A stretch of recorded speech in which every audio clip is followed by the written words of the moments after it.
रखता है। माता, आपने तो मुझे अनोखा मार्ग दिखा दिया। आपके मस्तक पे एक चुटकी सिंदूर लगाने से मेरे प्रभु का सम्मान इतना बढ़ गया। तो माता, आप सोचिए, मेरे प्रभु का सम्मान और प्रभु का मुझसे प्रेम अब कितना बढ़ेगा। क्योंकि माता, मैंने तो अपने रोम रोम को सिंदूर के रंग से रंग लिया है। मैंने तो अपनी पूंछ का भी एक छोटा सा भाग भी नहीं छोड़ा। तो माता, आप बताइए ना, इस लाल देह से मेरे प्रभु का जीवन और कितना बढ़ेगा।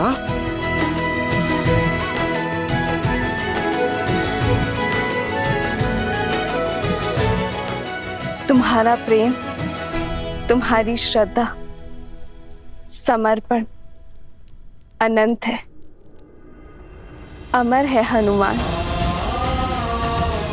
तुम चिरंजीवी रहोगे और जब तक तुम रहोगे, तुम्हारे हृदय में श्री राम का प्रेम सदा के लिए धड़कता रहेगा।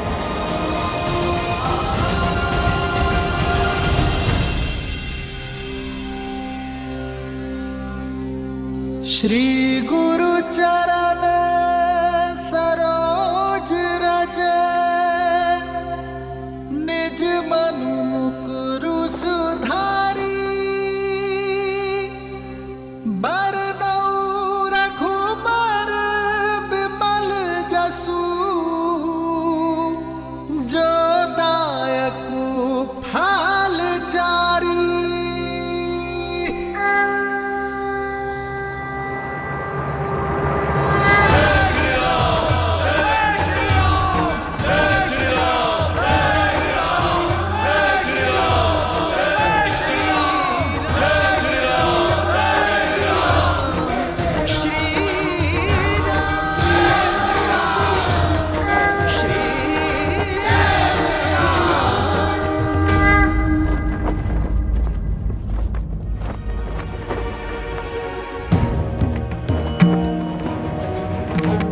इस राज्य अभिषेक के समय की कुंडली में यह स्पष्ट है कि एक महाआसुरी शक्ति अयोध्या में प्रवेश करने वाली है।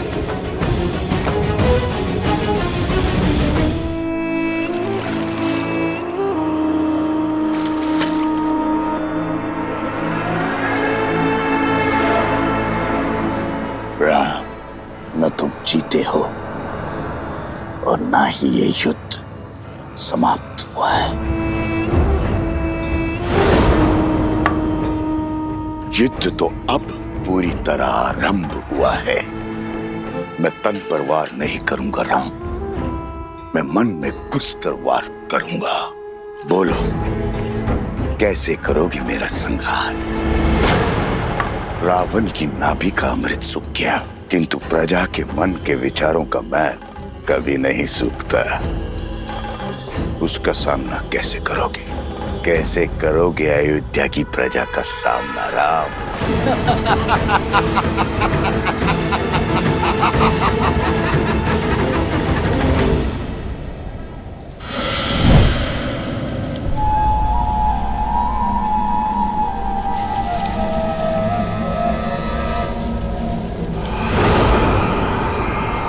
भूल हो गई मुझसे, जो आपसे सहायता की आस कर बैठी मैं, आपके द्वार पर प्रतिशोध की भिक्षा मांग बैठी मैं। अपने हाथ पे हाथ धरे देखते रहे और वहां राक्षस राज्य का अंत करने वाला वो राम, उसका राज्य अभिषेक हो गया। पराजय है ये आपकी।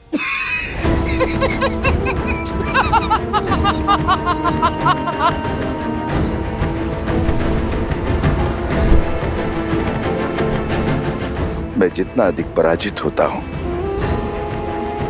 मेरा विजय पर उतना ही विश्वास दृढ़ होता जाता है। जानती हो असुर सदा पराजित क्यों होते रहते हैं?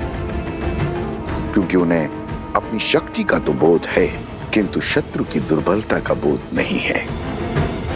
राम का राज्याभिषेक उसकी दुर्बलता होगी।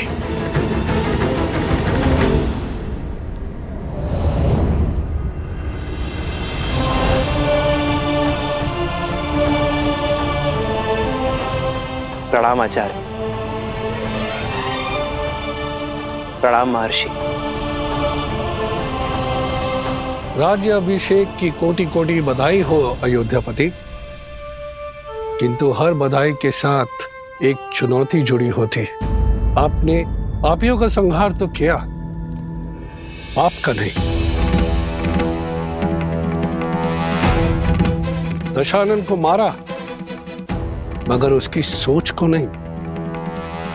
पाप की सोच एक ऐसा छलिया है जो बार बार स्वरूप बदलकर सामने आता और प्रहार करता। मैं वार करूंगा तो राम प्रतिकार करेगा। मैं युद्ध में विश्वास नहीं रखता। मैं 1000 छोटे छोटे घाव में विश्वास रखता हूं, और वो घाव मैं उसे नहीं दूंगा, उसके अपने देंगे।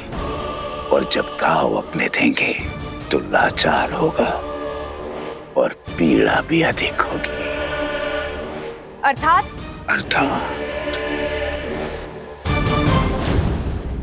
जब शत्रु वार करता है तो व्यक्ति दिल मिलाकर उसका प्रतिकार करता है, किंतु जब संतान वार करती है तो व्यक्ति घुट-घुट कर मरता है। अयोध्या की प्रजा को संतान मानता है ना राम। अब यही प्रजा उस पर वार करेगी। जिसने रावण से लंका का युद्ध जीत लिया वो अयोध्या की प्रजा से युद्ध नहीं कर पाएगा।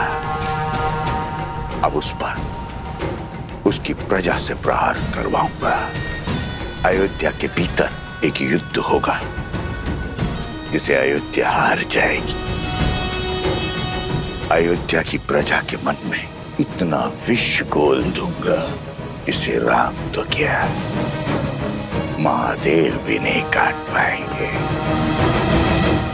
रावण महान शिव भक्त था, ज्ञान का सागर था, किंतु वो राक्षस सुमाली की राक्षसी वृत्तियों से जन्मा था। राक्षस सुमाली के अन्य पुत्र भी हैं श्री राम, जिनमें न रावण सा तप है और न ही ज्ञान है, तो केवल कुटिलता। क्षमा करें महर्षि, अयोध्या के उत्तर की ओर भरत भैया है, पूर्व की ओर लक्ष्मण भैया और पश्चिम की ओर मैं, और दक्षिण की ओर हनुमान जी हैं। हम 4 बलशाली अयोध्या के द्वारपाल हैं। हमारे होते अयोध्या को किसका भय? पांव पर पादुका पहनने से बाहर के कष्ट से बचा तो जा सकता है कुमार शत्रुघ्न, किंतु फोड़ा यदि देह के भीतर से निकले तो क्या करोगे? जब अग्नि घर के भीतर ही लगी हो तो द्वार बंद करने से कोई लाभ नहीं होगा।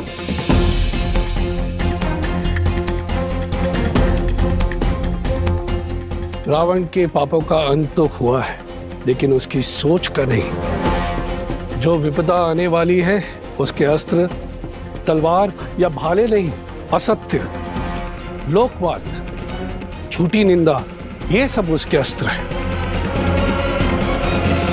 शब्द उसका ब्रह्मास्त्र है। संसार का नियम है, अगर कोई भी असत्य बार बार कहा जाए, किसी की झूठी निंदा बार बार हो, तो वो सत्य लगने लगता है। और यह मनुष्य के स्वभाव की प्रवृत्ति है कि सत्य सामने होते हुए भी वो असत्य की ओर आकर्षित हो जाता है।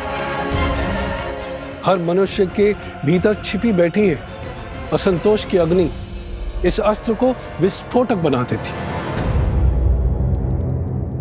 जब तक उन्हें मेरी योजना का आभास होगा तब तक मैं उनका स्वर्ग रूपी संसार भस्म कर चुका हूंगा। मुझे आपकी रणनीति पर बिल्कुल भी विश्वास नहीं है। रावण भैया की शक्ति और साहस का 100वां अंश भी नहीं। अपने शत्रु से 2-2 हाथ करने की स्थान पर जुआरियों की भांति कुचक्र रचना से अंत नहीं होगा उस राम का। शांत प्रिय बहन, शांत। मैं जानता हूं कि तुम्हें मेरी शक्तियों पर संदेह है, इसलिए तुमने अपनी सहायता के लिए किसी और को भी बुलवाया। कौन है वो? हाँ, मैंने सहायता के लिए निस्थल के राजा भस्कर्ण और उनके पुत्र संहादमन को बुलाया है।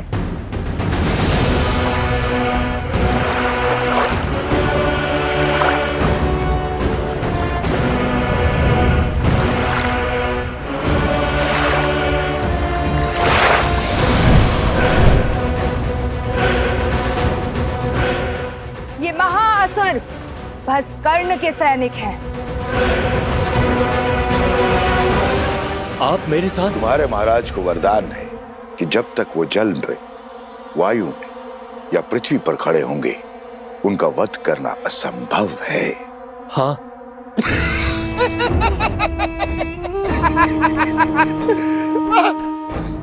जाओ, करो युद्ध, किंतु एक बात स्मरण रहे, राम पर विजय केवल सहस्त्र रावण पा सकता है। जाओ, अपनी योजना को आकार दो।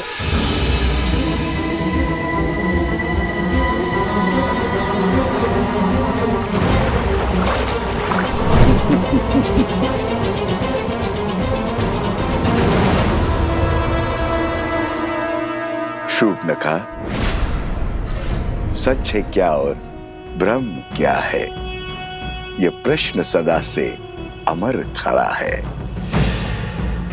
सहस्त्र मुखों की सहस्त्र बातें, इनसे भला कौन लड़ा है। आप यही गाते रहो और मैं अपना कर्तव्य निभाती हूं।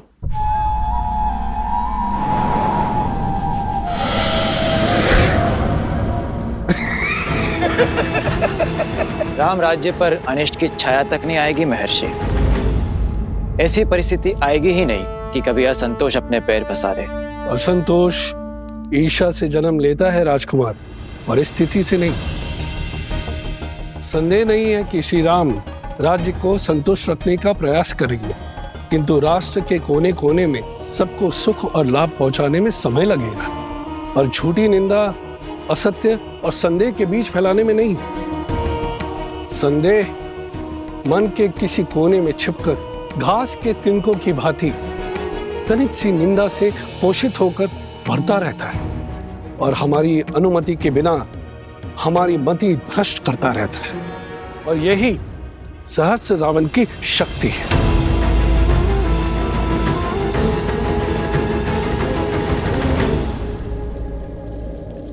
मैं राजनीति नहीं, भविष्य जानना चाहता हूं महर्षि। क्या छुपा है भविष्य के गर्भ में? अव्यवस्था, अराजकता, विजय भी होगी, किंतु भयंकर पीड़ा और संघर्ष के बाद। मानव जीवन तो है ही दुखों और संघर्षों का सागर। इससे भय क्या? मैं तो अयोध्या के विषय में पूछ रहा हूं महर्षि। मैं भी अयोध्या के विषय में ही बता रहा हूं राजन।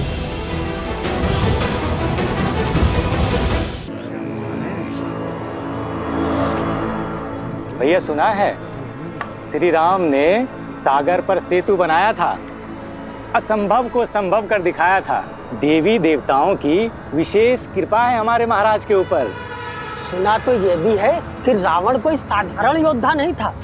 कहते हैं युद्ध बहुत ही भयावह था और बहुत दिन तक चला।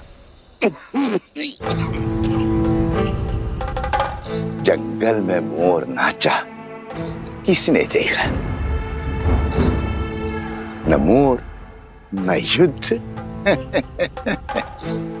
अच्छा, तुम कहना चाहते हो श्री राम ने रावण को नहीं मारा? न सेतु बांधा न युद्ध हुआ। नहीं नहीं भैया, मैंने ऐसा कब कहा?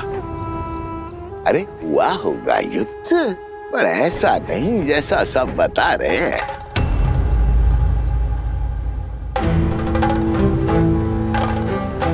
सागर तो पर्वत निगल लेते हैं, और उस पर यदि रावण इतना बलशाली था, 10 लोगों का स्वामी था, तो क्या वो सागर पर पुल बांधने देता? कदापि नहीं। तो क्या हमारे राघव असत्य कह रहे हैं? राम राम राम, ऐसा मैंने कब कहा भैया? अरे श्री राम गए होंगे लंका और रावण को ललकारा होगा, और रावण भी आ गया होगा रणभूमि में, और श्री राम ने एक बाण से उसका वध कर दिया होगा, बस।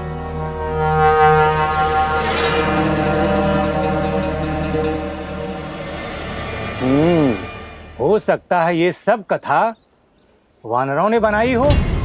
ऐसे ही बात का पतंगड़ बना दिया होगा। सत्य वचन भैया, सत्य वचन। ये कहानी अवश्य वानरों ने बड़ी बनाई है। श्री राम तो रघुकुल वंशज है। सोचा होगा श्री राम की यश की गंगा में हाथ धो लेते हैं।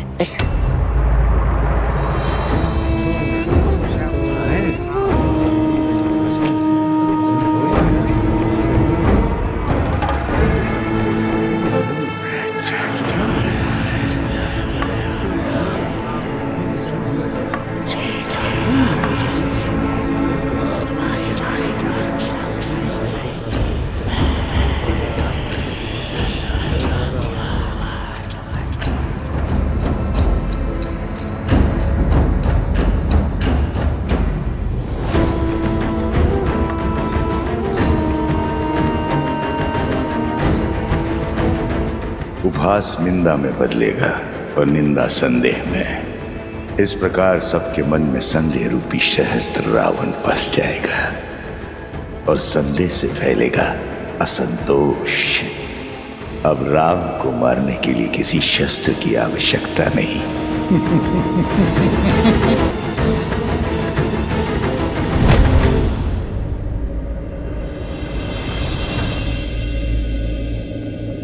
अरे क्या हुआ? तुम सब इतने विचलित क्यों हो? राज्य में विचित्र सी बातें फैल रही हैं कि हम युद्ध की अनुचित कथाएं बता रहे हैं, असत्य कह रहे हैं। आप ही बताइए, हम प्रभु श्री राम के शौर्य का झूठा वृत्तांत क्यों सुनाएंगे? क्या आपकी वीरता कोई गाथा है? अर्थात पाप ने अपने पग पसारना आरंभ कर दिया है। कौन है जो इस असत्य का डंका बजा रहा है? मुझे उसे खोजना ही होगा।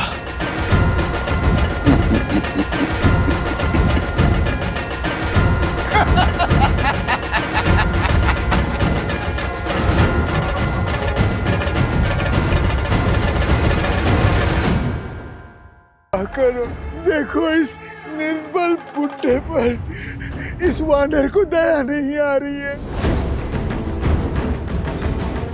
क्षमा करो,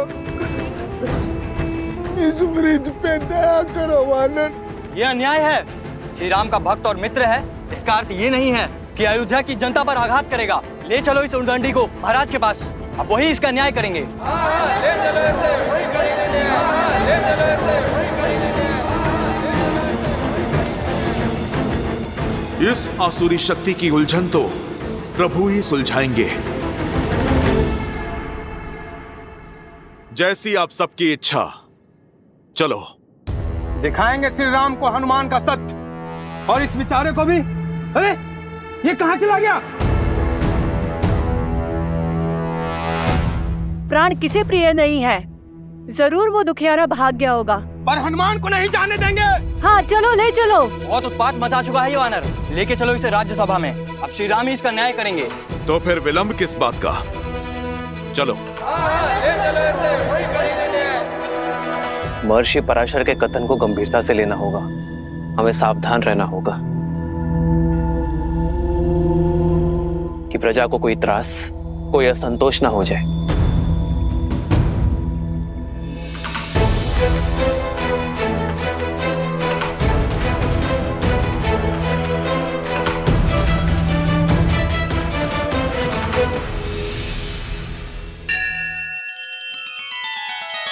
श्री रामचंद्र कृपालु भजु मन हरण भव भय दारुणम।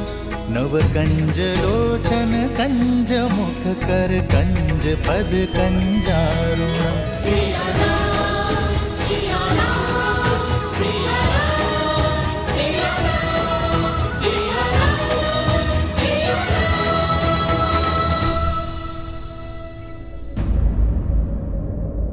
क्या हुआ?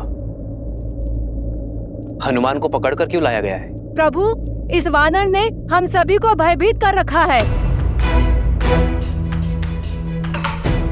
यही नहीं, इसके दूसरे साथी रावण से आपके युद्ध की असत्य कथाएं बता रहे हैं। असंभव। वानर भैया के विषय में ऐसा कुछ भी असत्य कह नहीं सकते। क्षमा चाहता हूं राजकुमार, लेकिन बड़े कुटिल हैं ये वानर और दुष्ट भी। आज इस हनुमान ने उस वृद्ध व्यक्ति के प्राण लेने का प्रयास किया। न्याय कीजिए श्री राम।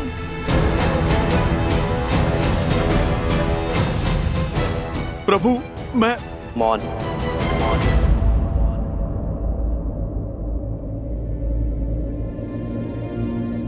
ये राम अपनी प्रजा को कभी निराश नहीं करेगा, किंतु हनुमान मेरे मित्र वानरराज सुग्रीव की प्रजा है। उसका न्याय, उसे दंड देने का अधिकार केवल मेरे मित्र वानरराज सुग्रीव को है। अयोध्या वासियों, वानरों की ओर से यदि किसी को भी असुविधा हुई हो तो मैं क्षमा चाहता हूं। मैं वचन देता हूं कि कोई भी वानर अयोध्या के किसी भी वासी को कोई क्षति नहीं पहुंचाएगा और हनुमान को किष्किंधा के नियमानुसार दंड दिया जाएगा। प्रणाम अयोध्यापति।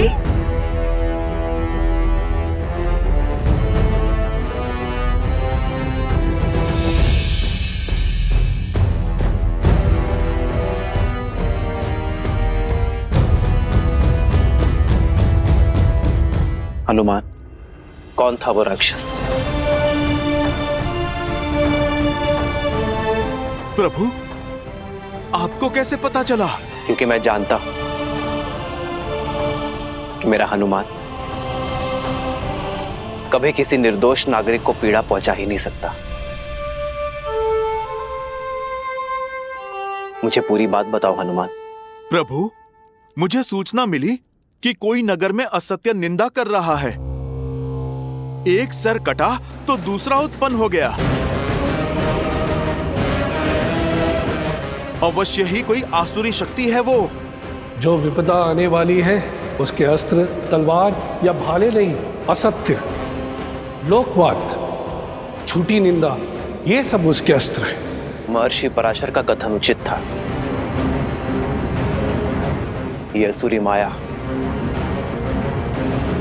अवश्य ही किसी घोर संकट का कारण बनेगी।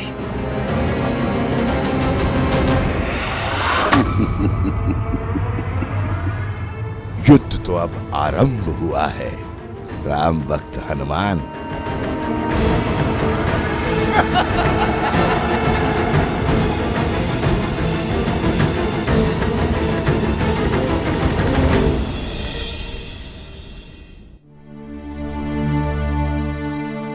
एक सर कटा तो दूसरा उत्पन्न हो गया। अवश्य ही कोई आसुरी शक्ति है वो।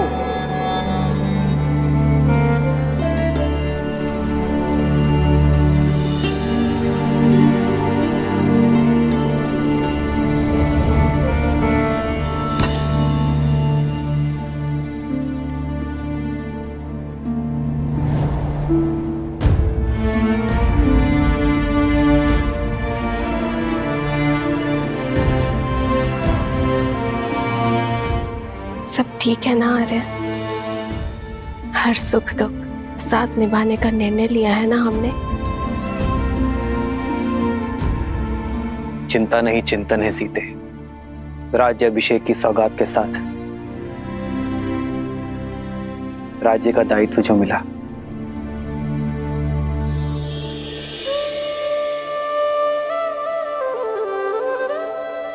दायित्व तो आपने बिना राजपाट के भी निभाया है आर्य। संसार के हित के लिए संघर्ष किया। जो रावण के नाम की समस्या को समूल निस्तरण कर सकते हैं, वो मेरे राम अयोध्या को भी तार देंगे। वैसे आर्य, भोजन करने से चिंतन करने की शक्ति मिलती है।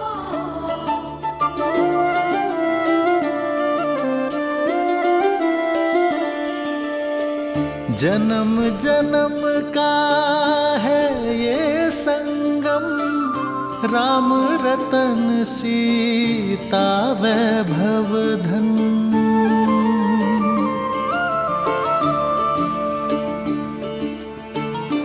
महल में आकर वन को तो नहीं भूली ना? वन का भोजन स्मरण है? राम सिया राम सिया राम सिया राम, राम सिया राम सिया राम। वो स्मृतियां तो मैं आने वाले जन्मों में भी नहीं भूल सकती आर्य। मैं तो पुनः एक बार प्रकृति की ओट में वन के जीवन का आनंद लेना चाहती हूँ।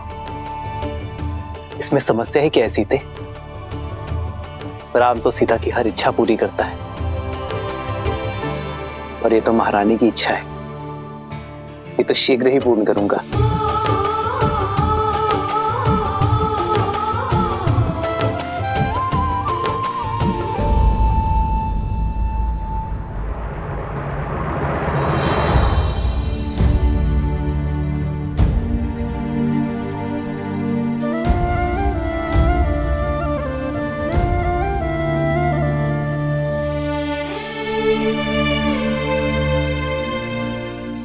सीते, ये केसर भात तो बहुत ही स्वादिष्ट है। ये तुमने बनाया?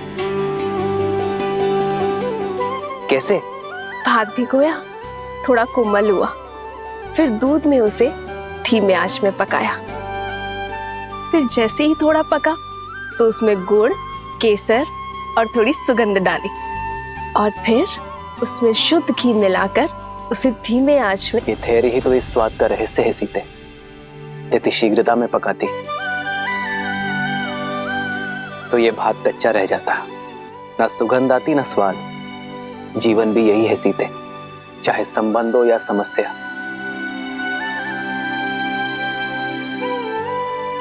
समय की आज के साथ ही इसे समझा जाता है और सुलझाया भी जाता है। और यदि शीघ्रता दिखाई तो सुख और शांति नहीं, चिंता और दुख मिलेगी। स्पष्ट कहिए आर्य। मैं तुम्हें बातों में नहीं उलझा सकता सीते, और तुमसे असत्य भी नहीं कह सकता। इसलिए समय दो सीते, क्योंकि सत्य कहने का समय अभी आया नहीं। समस्या को जानने से पूर्व उसकी चर्चा करना उचित नहीं है।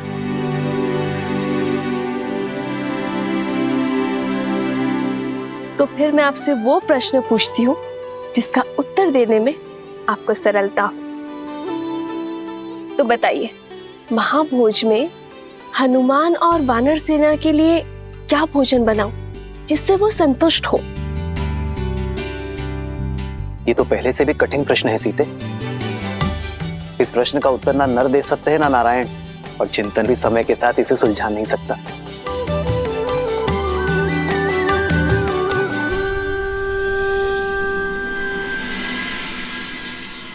हमें प्रयास करना होगा कि किसी को धन का अभाव ना हो, और इसलिए दान नहीं, जीवन जीने के लिए रोजगार की व्यवस्था करनी होगी।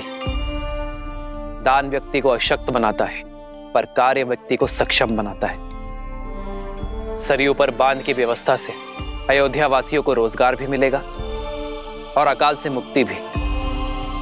प्रजा और राज्य दोनों सुजलाम सुफलाम होंगे।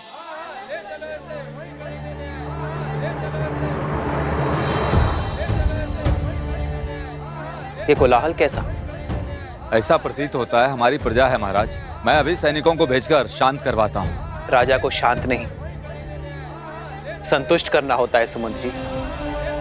प्रजा का सुख मुझ तक पहुंचे ना पहुंचे, उनका असंतोष अवश्य पहुंचना चाहिए। उन्हें भीतर बुलाइए। रक्षा करिए महाराज, रक्षा कीजिए, हमारी रक्षा कीजिए, रक्षा कीजिए, हमारी रक्षा कीजिए, रक्षा कीजिए महाराज, रक्षा कीजिए महाराज, रक्षा कीजिए महाराज। शांत हो जाइए। जो बात है निसंकोच कहिए, निर्भय होकर कहिए। हमारे प्राण संकट में है, रक्षा कीजिए महाराज, हमारी रक्षा कीजिए, हमारी रक्षा कीजिए। पश्चिम की ओर से राक्षसों ने हमारे ऊपर आक्रमण कर दिया और हमारे अनेकों भाइयों को उन्होंने मार डाला। हमारा धन दान सब कुछ लूट लिया उन्होंने।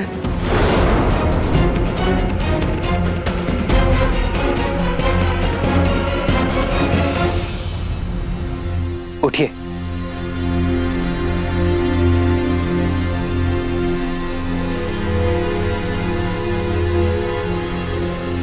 कौन है ये राक्षस? क्या नाम है उसका?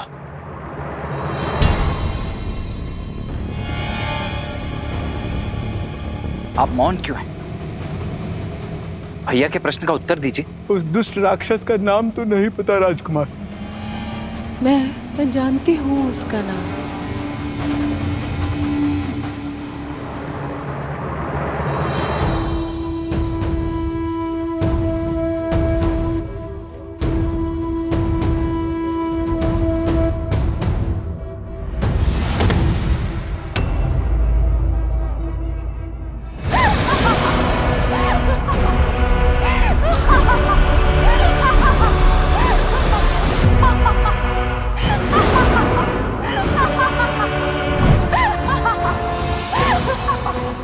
सूर्पनखा।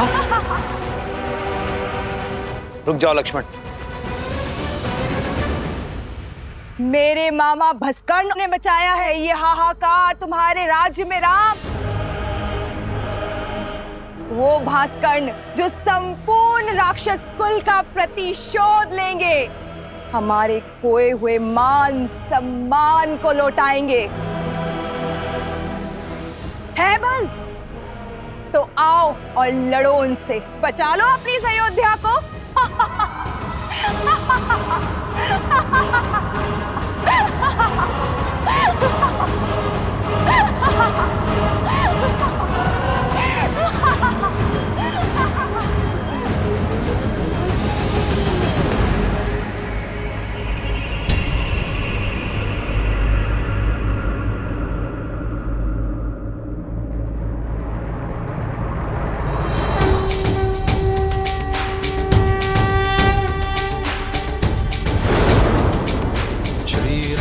चंद्र कृपालु भजु मन हरण भव भय दारुणम्।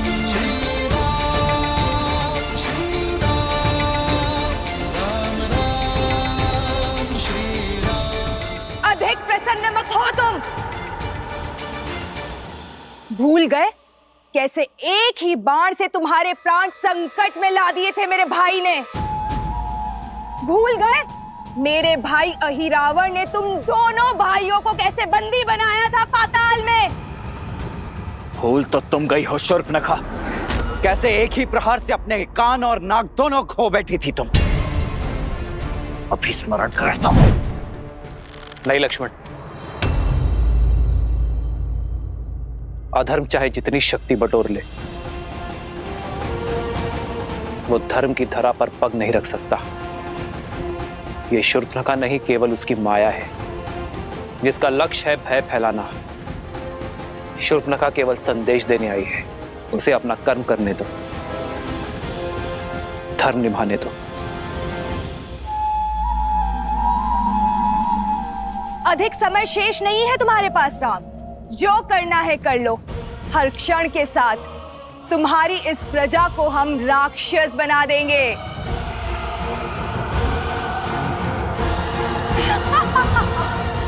तुम्हारा कार्य पूर्ण हुआ शूर्पनखा। तुम्हारा संदेश मुझे मिल गया है। अब इस वृद्धा की देह को छोड़ दो। और हां, रामराज्य में ना भय की छाया होगी और ना ही अवगुणों की माया। जाकर कह देना भास्कर्ण से, मैं स्वयं अपनी सेना लेकर आऊंगा और यदि उसके छल में बल है तो वो मेरे निर्दोष अयोध्या वासियों को और हानि नहीं पहुंचाएगा।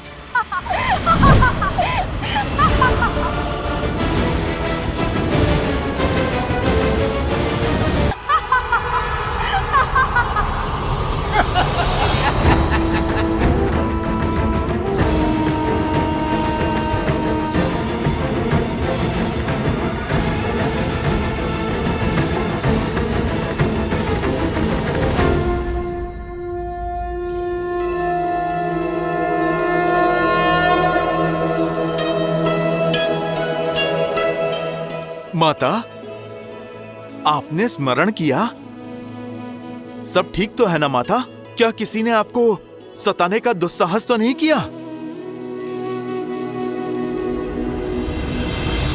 जिसका इतना सचेत पुत्र हो, ऐसा शूरवीर पति हो और इतने सामर्थ्यवान देवर हो, उसे कष्ट पहुंचाने का साहस कौन कर सकता है भला?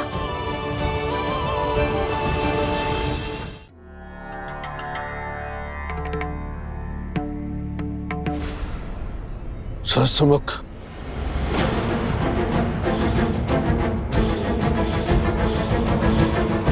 आपका आभास उचित था श्री राम। भास्कर्ण वो आसुरी शक्ति नहीं है जिसकी चिंता हमें घेरे हुई थी। आपकी चिंता का विषय सहस्त्रमुख रावण था। हाँ ऋषिवर, समझ रहा हूं कि उसकी काली छाया प्रवेश कर चुकी है। ये वो असुरी शक्ति है जो बाहर से नहीं भीतर से प्रहार करती है। लोक अपवाद और असंतोष उसके अस्त्र हैं। हमें अयोध्या को सहस्त्रमुख रावण के इन अस्त्रों से बचाने की आवश्यकता है।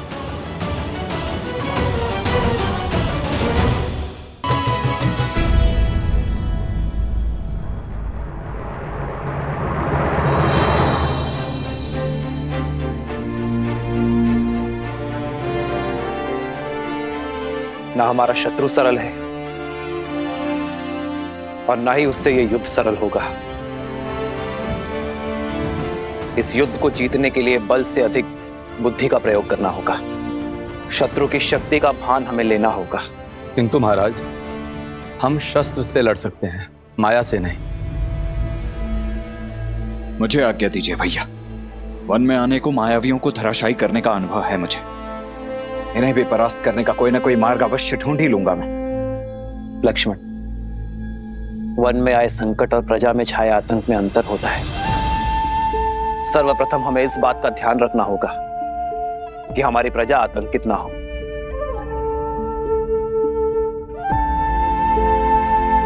और लक्ष्मण, असाधारण शत्रु को साधारण रणनीति से नहीं हराया जाता। हमें सैन्य बल के अतिरिक्त कुछ और भी चाहिए होगा। भास्कर्ण और उसका पुत्र संघार दमन, ये दोनों साधारण राक्षस नहीं है। बल और छल के धनी है, माया विशेषज्ञ है, रक्तपात के प्रेमी है।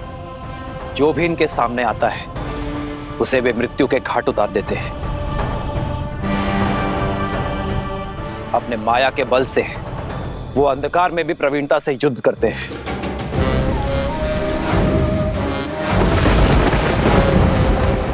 ब्रह्मदेव के वरदान अनुसार भास्करण को न धरती पर मारा जा सकता है, न जल में और न ही आकाश में। भास्करण का पुत्र संघार दमन, जिसमें सहस्त्रों बैलों का बल है, जिसके सानिध्य में आठों दिशाएं, सागर का बवंडर और चक्रवात है।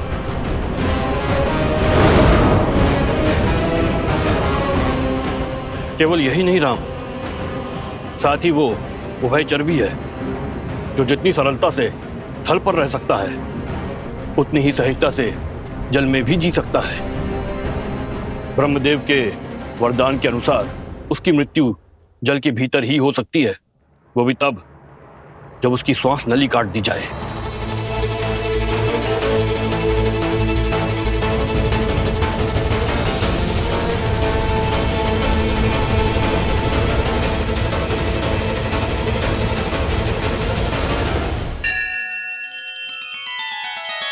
श्री रामचंद्र कृपालु भजु मन हरण भव भय दारुणम नव कंज लोचन कंज मुख कर कंज पद कंजारुणम।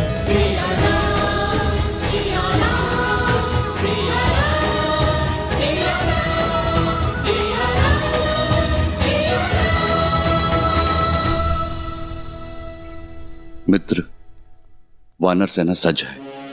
इस युद्ध में भी हम आपका साथ देने का सौभाग्य पाएंगे। हाँ प्रभु, इस धर्म युद्ध में हम आपके साथ हैं। आप बस आदेश दीजिए। यह आदेश का नहीं, विदा देने का समय है मित्र। मेरी वानर सेना वनवास में राम और लक्ष्मण की ढाल बनी, किंतु अब यह युद्ध केवल अयोध्या का है। आप सब अतिथि हैं। अपने परिवार के साथ महाभोज का आनंद लीजिए और आनंद होकर किष्किंधा लौटिए। वहां स्वराज्य की स्थापना करना ही आपका उद्देश्य है मित्र। यह युद्ध अयोध्या के राजा राम का है और इसे लड़ने का दायित्व मेरा है।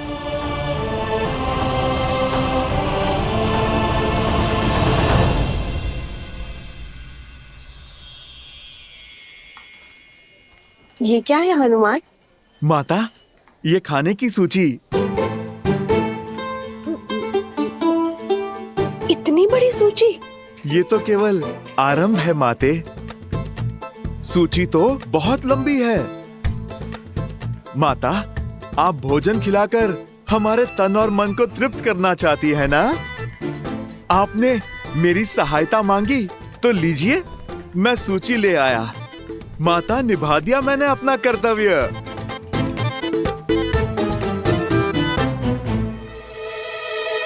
अब तो आप प्रसन्न है ना? हाँ, प्रसन्न हूँ। उर्मिला, चलो शीघ्र अतिशीघ्र भोजन बनाना आरंभ करते हैं।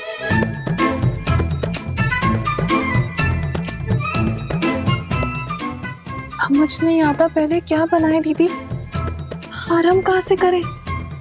ना ही इस दुविधा का अंत दिखाई दे रहा और ना ही इस सूची का। आप इतनी सारी चीजें कैसे बनाओगे? वचन से बंधी हूं ना, पीछे नहीं हटूंगी। चलो।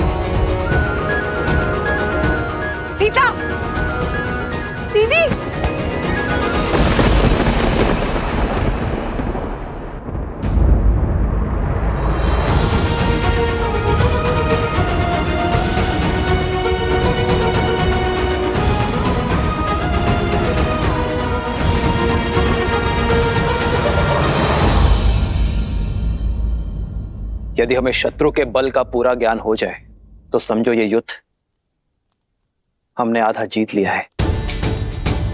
अब समय आ गया है कि अपनी शक्ति को इस प्रकार सज्ज करें कि हमारा शत्रु अचंभित हो जाए। हमें उपयुक्त शस्त्रों को खोजना होगा। प्रभु, प्रभु, प्रभु, वो माता सीता। प्रभु, क्या हुआ सीते को? क्या हुआ सीता को? बोलो हनुमान। प्रभु, वो माता सीता मूर्छित हो गई हैं।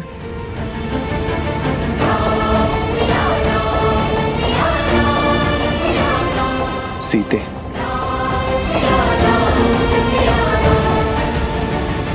वैद्य जी, मेरी चित्त की व्याकुलता को मिटाइए। बताइए क्या हुआ है सीता को? चित्त में चिंता नहीं, आनंद को भर ले राजमाता। इस धरा पर शीघ्र ही श्री राम के उत्तराधिकारी के नन्हे नन्हे पग पड़ेंगे।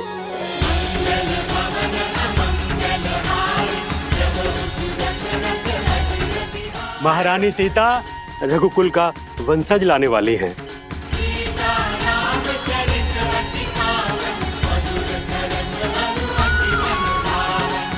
सच? मेरे राम की संतान आने वाली है। आपको कोटि कोटि धन्यवाद।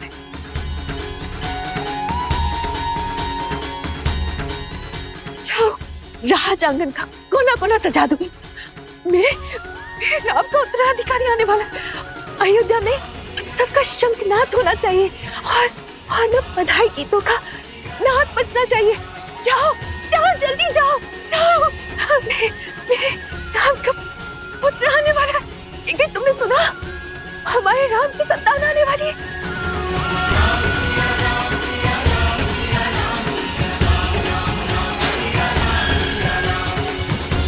सुनो सुनो सुनो, शुभ समाचार है। महारानी सीता माँ बनने वाली है। महारानी सीता माँ बनने वाली है।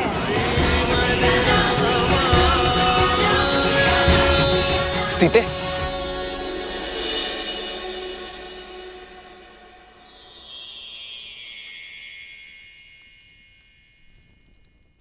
सीते क्या? माँ, सीते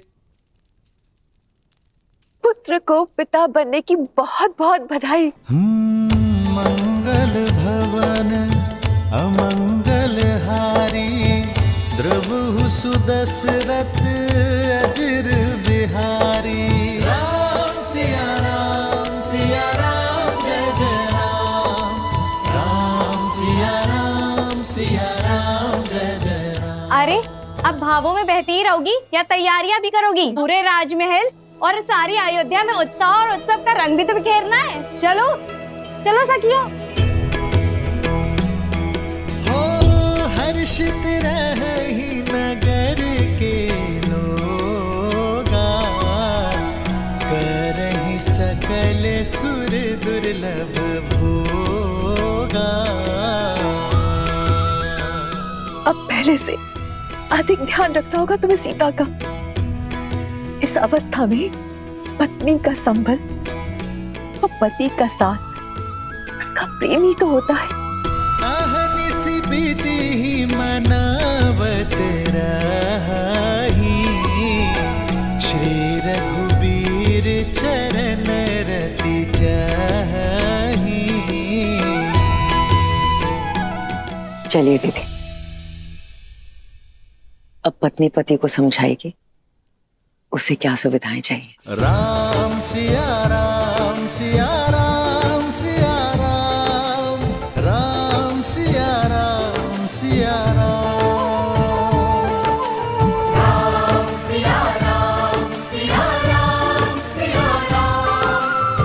राम सिया राम सिया राम।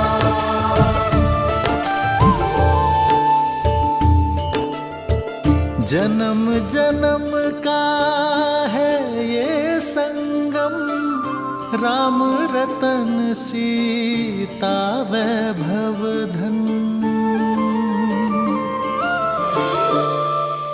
सच मांडवी, हम चाचा बनने वाले। भरत भैया, हम चाचा बनने वाले। हाँ लक्ष्मण, अब आएगा आनंद।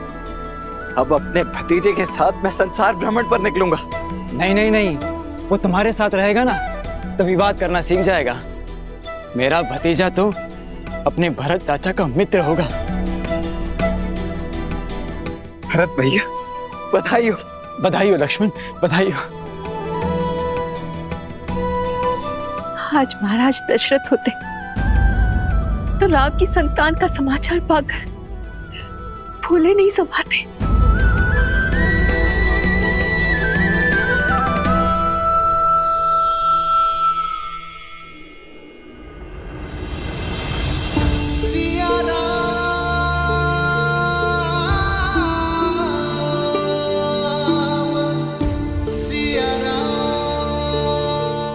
आपका मौन मुझे व्यथित कर रहा है। क्या आप प्रसन्न नहीं है? प्रसन्नता तो इतनी है कि मेरे शरीर के कण कण में भर गई है सीते। शब्दों को बाहर निकलने का स्थान ही नहीं बचा। पिताश्री की प्रसन्नता का आज आभास हुआ मुझे। अपनी संतान के प्रति उनके प्रेम का भान हुआ। जब पिता बनने का आभास होना इतना मधुर है तो पिता बन जाना कितना सुंदर होगा।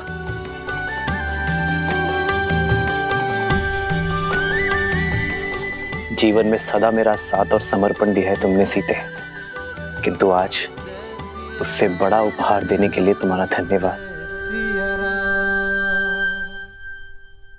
रघुकुल का कुलदीपक आने को है, ऐसे में महारानी का आहार विशेष और विशिष्ट होना चाहिए। राजमाता प्रणाम। मैया ने संसार का सबसे बड़ा सुख दिया है प्रभु को। आप उनसे कहिएगा अब वानर सेना भोज का 2 गुना आनंद उठाएगी। पुत्र तो माता की व्यथा समझ गया, किंतु क्या व्याकुल वानर सेना समझ पाएगी? सीता रसोई घर में नहीं जा सकती, 3 मास तक कोई श्रम नहीं कर पाएगी। होने वाली संतान के लिए माता का विश्राम करना अति आवश्यक है। भोजन अब वो पुण्यवासन संस्कार के पश्चात ही बना पाएगी। माता ये तो शुभ है, कुमार और प्रभु श्री राम का भोज एक साथ हो जाएगा।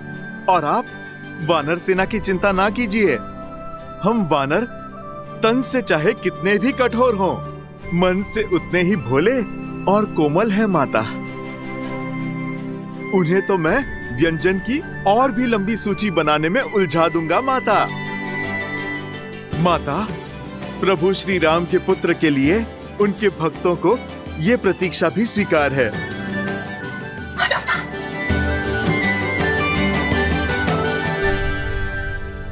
सीते ये भेंट मेरे और तुम्हारे आने वाले प्रेम प्रतीक के लिए। अच्छा,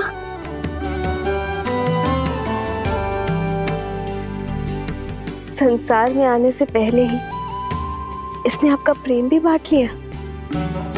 हाँ मैंने तो बांटा है, पर कदाचित तुम मां बनने के पश्चात मेरे साथ अन्याय ना कर बैठना। संतान को लेकर स्त्रियां कई बार अपने पति के साथ अन्याय कर बैठती। वो तो है। आइए देखते हैं कि आप इसके लिए क्या लाए हैं।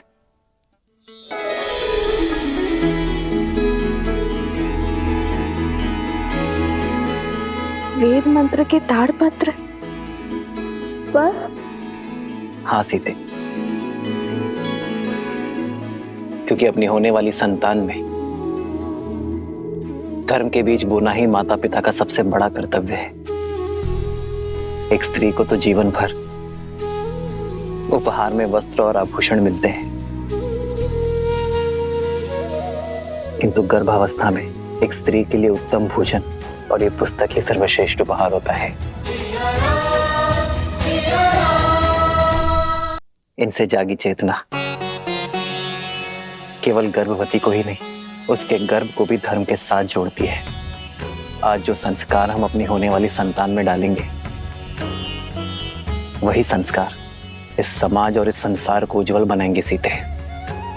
हमारी ये नई यात्रा आज आरंभ हो चुकी है। ये मंत्र और हमारी शिक्षा हमारी होने वाली संतान को उच्च आचरण देंगे।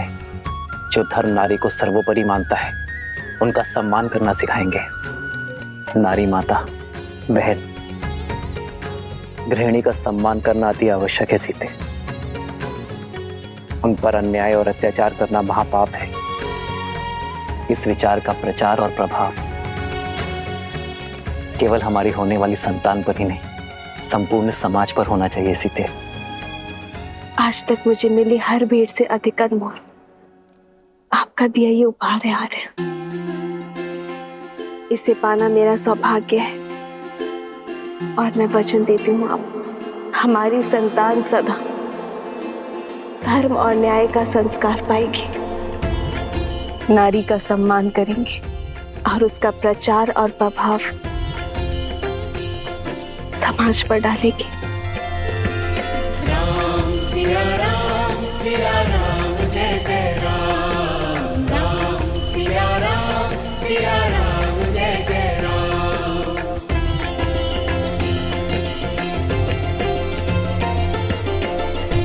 सीते, मेरे इस उपहार के बदले क्या तुम मुझे एक उपहार दोगी? कल जो प्रश्न तुम मुझसे पूछना चाहती थी, क्या उसका उत्तर सुन पाओगी? समय का खेल तो देखो सीते, जब माता ने हर क्षण मुझे तुम्हारे साथ रहने का आदेश दिया है, तभी मुझे तुम्हें छोड़कर जाना होगा। आप कहाँ जा रहे हैं आर्य? एक राजा का कर्तव्य निभाने,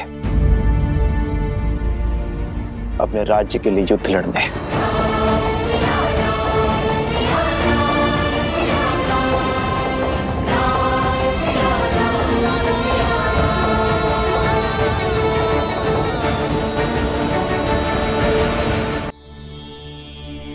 सीते,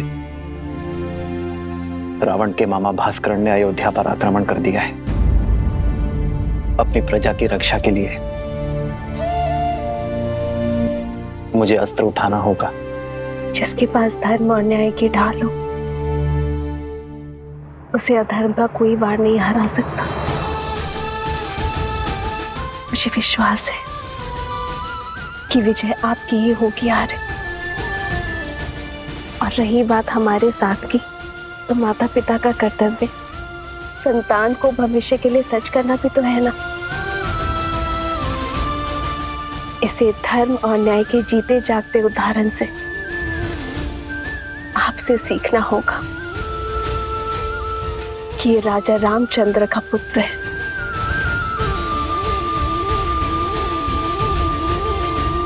जानती हो सीते, मेरा सबसे बड़ा बल क्या है? तुम्हारा विश्वास। राम सिया राम सिया राम सिया राम, राम सिया राम सिया राम, राम सिया राम सिया राम, राम सिया राम सिया राम।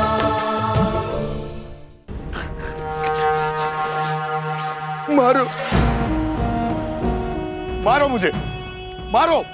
क्षमा के योग्य नहीं हूं मैं। बचपन में माता मारती थी, बड़ा हुआ तो मित्र मारने लग गए। इस जीवा के कारण ये स्थिर नहीं रहती है, कहीं पे कुछ भी बोल देता हूं मैं। घोर अपराध हो गया, मुझे स्वयं को दंड देना होगा। मैं स्वयं को दंड दूंगा। दंड देना होगा, दंड देना होगा, दंड देना होगा, दंड देना होगा, दंड देना होगा। ए रुको, रुको। अरे क्या कर रहे हो?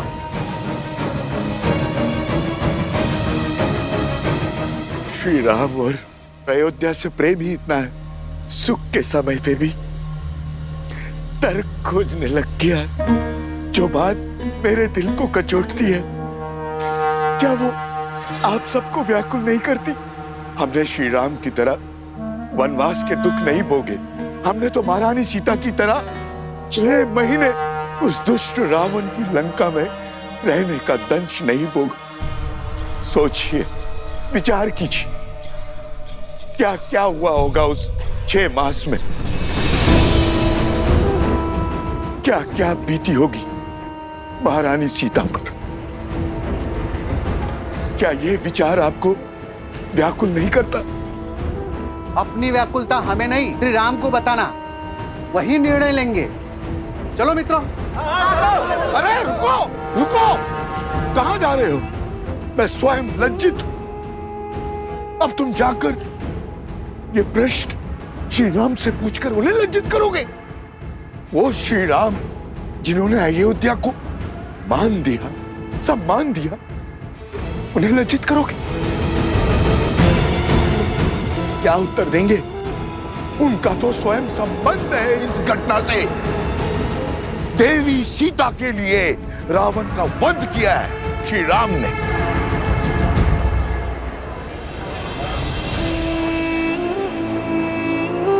हाँ, यदि शंका है तो किसी धर्मात्मा विद्वान से पूछते हैं। तो फिर मंदिर के पुजारी जी के पास चलते हैं, वो विद्वान भी है और धर्मात्मा भी, वही इसका उचित समाधान देंगे। ये उचित? बिल्कुल। हाँ, क्यों भाइयों? बिल्कुल हाँ, सही हाँ। बोल।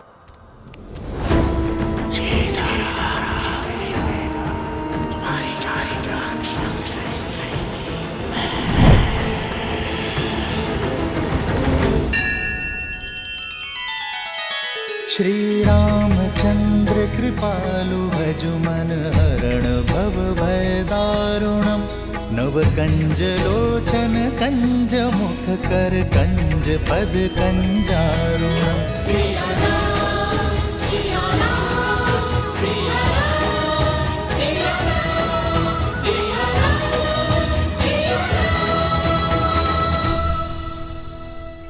वनवास का वास्तविक अर्थ है अपने नगर से, अपने घर से, अपने सुखों से, गृहस्थ कर्म से पूर्ण संन्यास, यानी ब्रह्मचर्य। श्री राम जैसा पुरुष जिसके मन में धर्म के संस्कार बसते हों, वो वन के वातावरण में संतान को जन्म देके उस संतान को धर्म से वंचित नहीं कर सकता। वो अपना ब्रह्मचर्य नहीं तोड़ सकता। इसीलिए 14 वर्षों में कोई संतान नहीं हुई। उचित कहा पुजारी जी। हमारा संदेह मिटाने के लिए धन्यवाद पुजारी जी। चलो भाइयों। रुको। वाह पुजारी जी वाह, धर्म की बात तो कर ली, अब सत्य पे आइए पुजारी जी। क्या है सत्य का आधार? विश्वास से कल्पना होती है, सत्य को प्रमाण चाहिए। बोलिए, है कोई प्रमाण?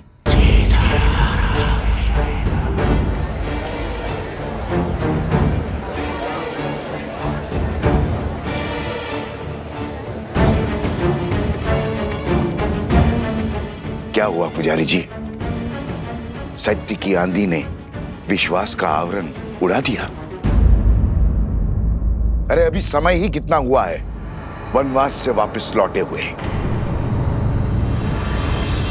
एक ने कही, दूजे ने मानी, बस वही दो ज्ञानी।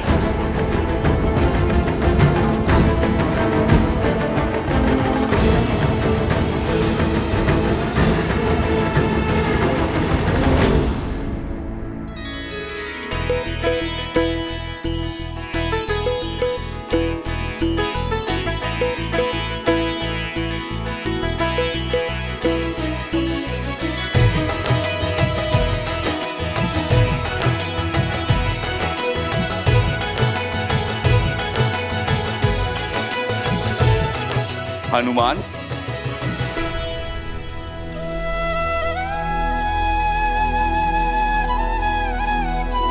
वाह हनुमान, तुमने स्वयं के साथ साथ बाकी सबको भी व्यस्त करके रखा हुआ।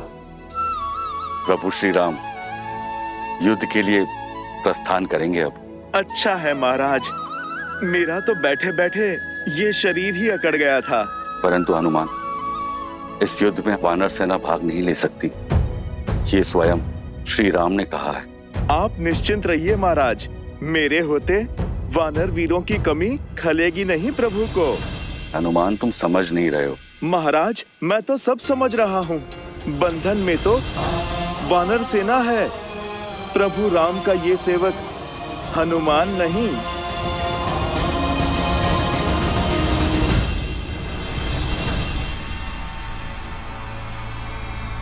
सुना है श्री राम अपनी सेना लेकर पश्चिम की ओर जा रहे हैं, उस दुष्ट भास्करन और उसके बेटे से लड़ने।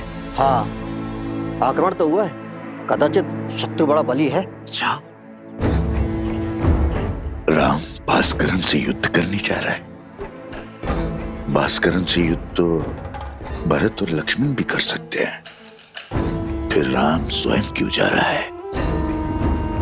वो भी ऐसे समय में जब सीता गर्भवती है। राम ऐसी मूर्खता क्यों कर रहा है?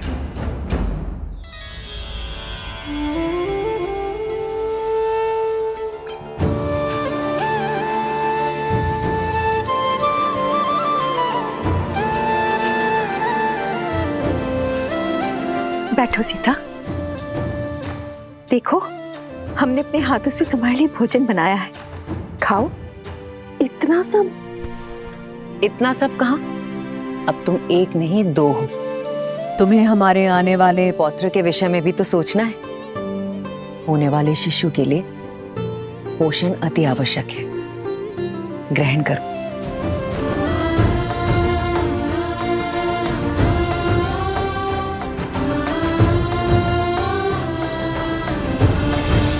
अभी मुझे तुम्हें छोड़कर जाना होगा।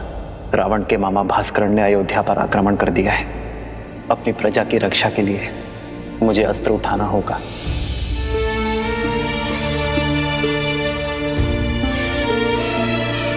देखने भर से पेट नहीं भरेगा पुत्री। माता मेरा कुछ खाने का मन नहीं।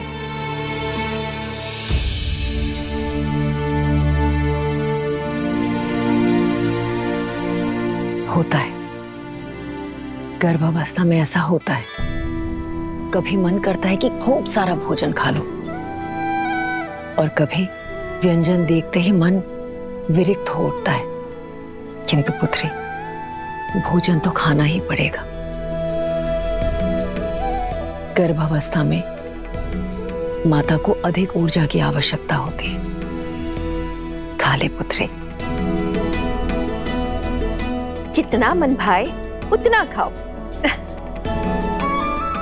ये लो। नहीं माँ, मन नहीं है। दीदी, होने वाली संतान तो अभी से राम के गुण दिखा रही है। स्मरण है आपको, जब राम छोटा था तो कितनी हट किया करता था, ये भोजन खाना है, वो व्यंजन नहीं करना। रात्रि में उठ कर मुझसे व्यंजन बनवाया करता था, और मैं रात्रि में उठ कर उसके लिए राजभोग बनाया करती थी। स्मरण है दीदी? हाँ, याद है।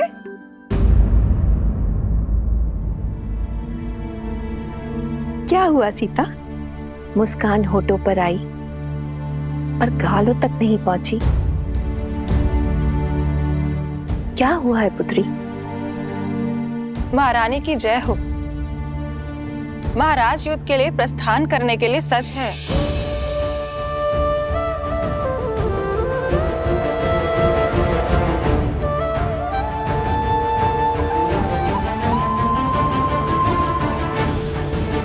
मैं समझी क्यों अनबनी हो तुम। ऐसी दशा में कोई स्त्री नहीं चाहेगी कि उसका पति उससे दूर जाए, पर अभ्यास करना होगा। एक राजा का कर्तव्य है कि संकट में उसकी प्रजा की रक्षा करना, और एक रानी का आभूषण है उसका साहस। अब जाओ, राम को रघुकुल रानी की भांति विदा करो। जाओ।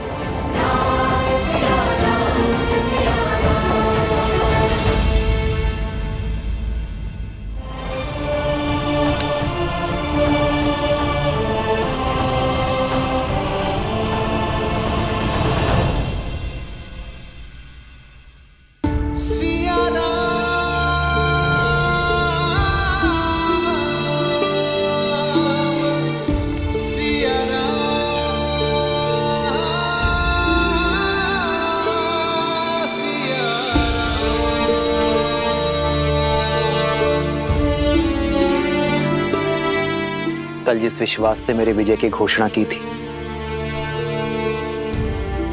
आज उस मुख पर इतनी चिंता क्यों सीते?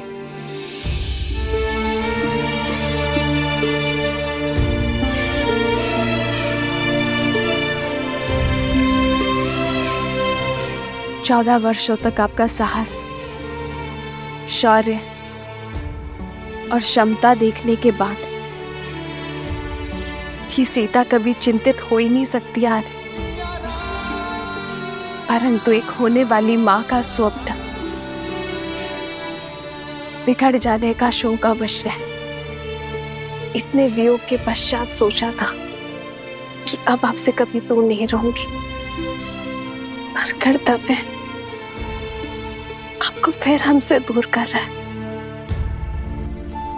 कर्तव्य राम और सीता को कभी दूर कर ही नहीं सकता सीते। कर्तव्य तो हमें जोड़ता है।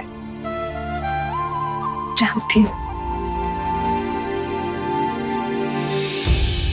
पर ये इससे वियोग क्यों आ रहा है? इससे मैं आपको इसके साथ होना चाहिए था।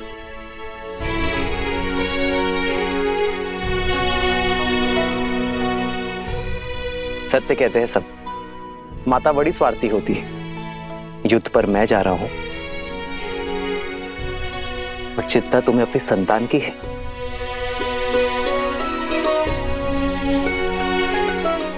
वैद्य कहते हैं सीते, कि संतान गर्भ से ही अपने माता पिता के भाव अनुभव करती है। तो ये वियोग हमारी संतान को और प्रबल बनाएगा। कर्तव्य की पुकार का पालन करने की सीख उसे गर्व से ही मिल जाएगी। और मैं जानता हूं कि मेरी सीता इस वियोग को सुख सहयोग बना ही देगी। हमारे प्रेम और वनवास की कहानियां सुनाने का समय मिलेगा ना तुम्हें? तुम मेरी शक्ति हो सीते, मेरी ढाल हो इस धर्म युद्ध में। मुझे अपनी धर्म पत्नी के साथ की आवश्यकता है।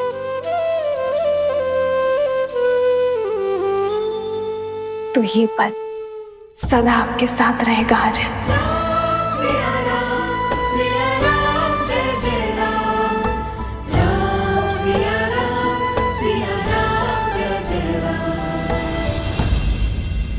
एक बात और, आप इस युद्ध में किसी को भी भेज सकते थे, पर आपने स्वयं नेतृत्व करना चुना। कुछ कारण बड़ा ही होगा, पर मैं नहीं जानती।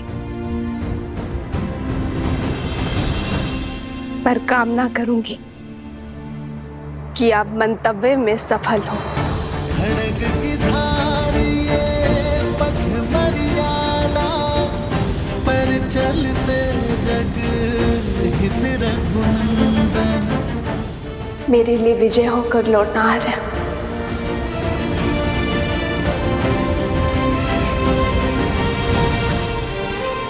और इसके लिए शीघ्र आइएगा।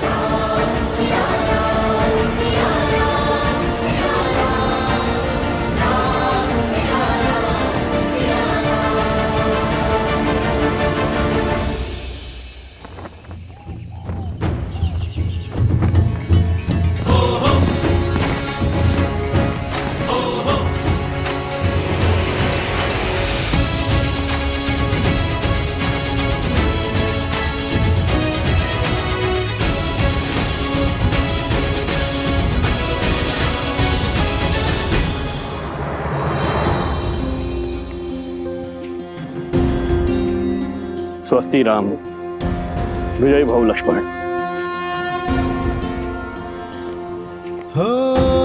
होई सोई जो राम रचि राखा, को करी तर बढ़ावे साखा। आपका तेज सूर्य सा दमके।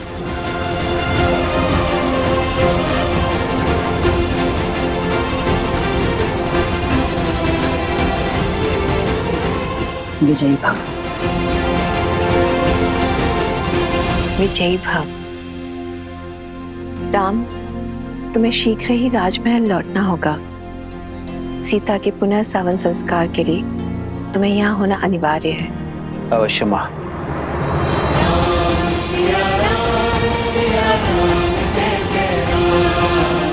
आओ लक्ष्मण।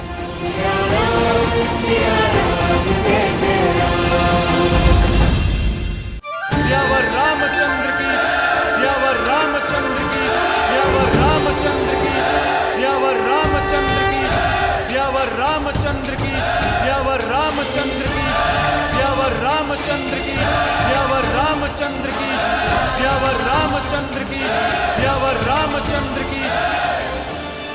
मेरे अयोध्या के वीरों, कर्तव्य ने पुकारा है।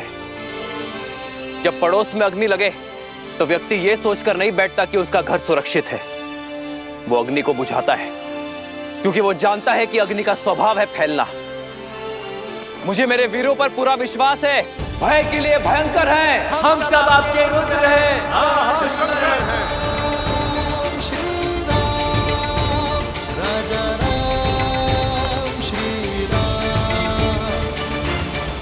मित्र, ये मुख मोड़कर मत जाइए। वानर सेना ना सही प्रभु, हमें अपने साथ ले चलिए। जो हृदय में बसते हैं उनसे मुख नहीं मोड़ा जाता मित्र। मैं आपको छोड़कर नहीं जा रहा हूं, बल्कि आपके कंधों पर एक बहुत बड़ा उत्तरदायित्व देकर जा रहा हूं। जब मैं वहां युद्ध लड़ूंगा तब आप यहां अयोध्या का भार संभालेंगे, और जब आपके प्रस्थान करने का समय आ जाएगा हम युद्ध से लौटकर आ चुके होंगे।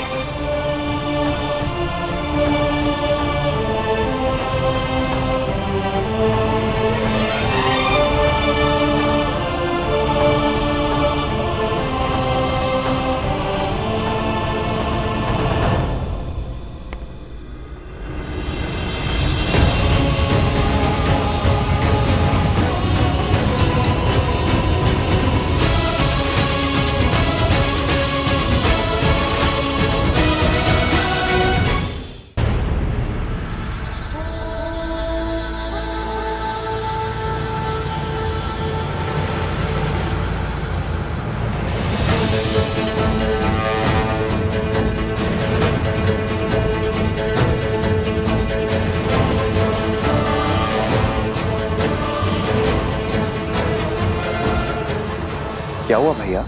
सैनिकों के चुनाव में मुझसे कोई भूल हुई? जिस समाज में बालक के हाथ में शास्त्र के बदले शस्त्र हो, वहां असुरों का वास होता है शत्रुघ्न। जीवन भर राष्ट्र सेवा का भार उठाने वाले वृद्ध समाज सेवा पाने के अधिकारी हैं, और जो युवा अभी अभी विवाह के बंधन में बंधे हैं, वो भी युद्ध में जाने के योग्य नहीं है। प्रभु, ना मैं बालक हूं, ना मैं वृद्ध हूं, और ना विवाहित। फिर मुझसे राष्ट्र सेवा का सुख क्यों छीन रहे हैं आप? क्योंकि तुम अयोध्या के सैनिक नहीं हो।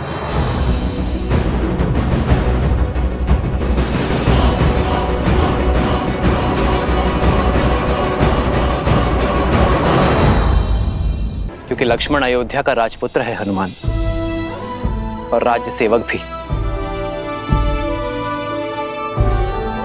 उसका कर्तव्य उसे इस युद्ध के योग्य बनाता है। मेरे वानर वीर तो यहाँ अतिथि हैं। लक्ष्मण भैया राज सेवक हैं तो जा सकते हैं, और मैं तो स्वयं राजा राम का सेवक हूँ प्रभु, उसका क्या?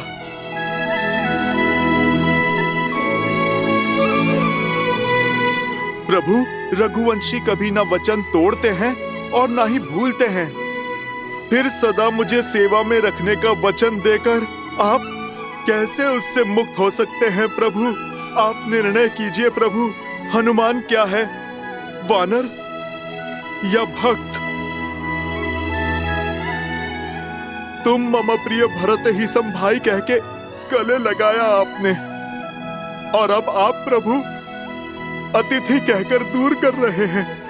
ठीक है प्रभु, आप तो राजा हैं, बड़े दायित्व हैं आप पर प्रभु मेरा तो एक ही दायित्व है, अपने प्रभु श्री राम की सेवा। नहीं प्रभु, मैं उससे विमुख नहीं हो सकता। प्रभु, मैं आपके बिना जी नहीं पाऊंगा, नहीं जी पाऊंगा आपके बिना प्रभु।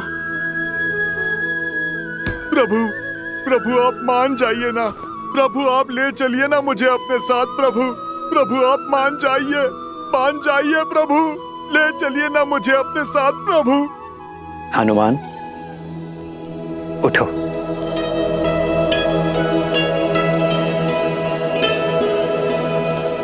तुम जीत गए हनुमान, मैं हार गया। चलो हमारे साथ, किंतु मेरी एक शर्त है। कैसी शर्त प्रभु?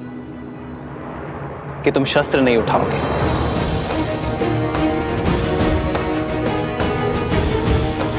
तुम्हारी हट मेरे साथ चलने की थी, वो पूरी हुई, किंतु युद्ध में चाहे जैसी भी स्थिति हो, तुम अस्त्र शस्त्र का उपयोग नहीं करोगे। स्वीकार है प्रभु, स्वीकार है।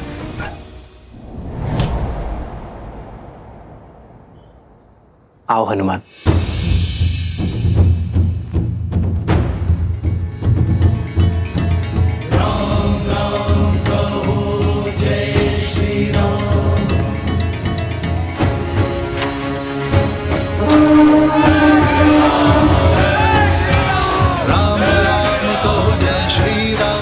दशरथ नंदन राजा राम, राम नाम भजते हनुमान, अवध बिहारी राजा राम। जय श्री राम, जय श्री राम।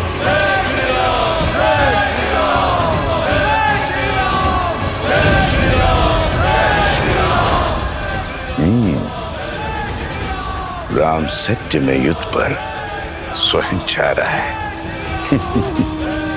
जय श्री राम।